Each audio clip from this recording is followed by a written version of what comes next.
এই যে ইউটিউব চ্যানেলটা দেখছ, এই চ্যানেলের নাম শাইনি WR। সাবস্ক্রাইবার প্রায় 2,71,000, কিন্তু ভিডিও আছে মাত্র 3টে। এখন চলো ভিউ হিসাব করি। প্রথম ভিডিওতে ভিউ এসেছে প্রায় 3.9 মিলিয়ন, মানে প্রায় 39 লাখ ভিউ। দ্বিতীয় ভিডিওতে ভিউ এসেছে 1.3 মিলিয়ন, মানে প্রায় 13 লাখ ভিউ। তৃতীয় ভিডিওটা শর্ট, এখানে ভিউ এসেছে প্রায় 9,86,000। এখন সব ভিউ যোগ করলে দাঁড়ায় প্রায় 56 লাখের বেশি ভিউ। এখন প্রশ্ন আসে, ভিডিও মাত্র 3টে, কিন্তু ভিউ এত বেশি কেন?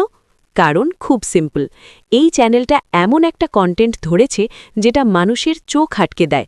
অস্বাভাবিক ভিডিও লেংথ, 100 ঘন্টা, 200 ঘন্টা, এমনকি 1 মিলিয়নের বেশি ঘন্টা। মানুষ বুঝতে পারে না এটা সত্যি নাকি ফেক, আর সেই কিউরিওসিটি ভিডিওকে ভাইরাল করে।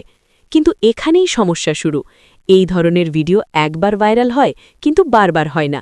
কারণ এই কন্টেন্টে কোনো নতুন ভ্যালু নেই, কোনো গল্প নেই, কোনো কন্টিনিউইটি নেই। মানুষ একবার অবাক হয়, দ্বিতীয়বার আর হয় না। আরেকটা বড় সমস্যা হলো, এই ভিডিওগুলোতে রিটেনশন খুব কম।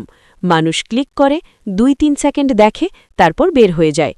ইউটিউব অ্যালগোরিদম এটা বুঝে ফেলে, আর তখন পরের ভিডিওগুলো আর আগের মতো পুশ করে না।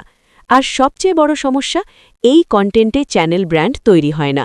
আজ এই ভিডিও ভাইরাল, কাল মানুষ চ্যানেলটাই ভুলে যায়।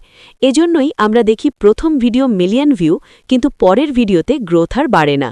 শেষ কথা একটাই, ভাইরাল হওয়া আর গ্রোথ করা এক জিনিস না। ভাইরাল হতে ট্রিক লাগে, কিন্তু টিকে থাকতে লাগে ভ্যালু, কনসিস্টেন্সি আর স্মার্ট কন্টেন্ট।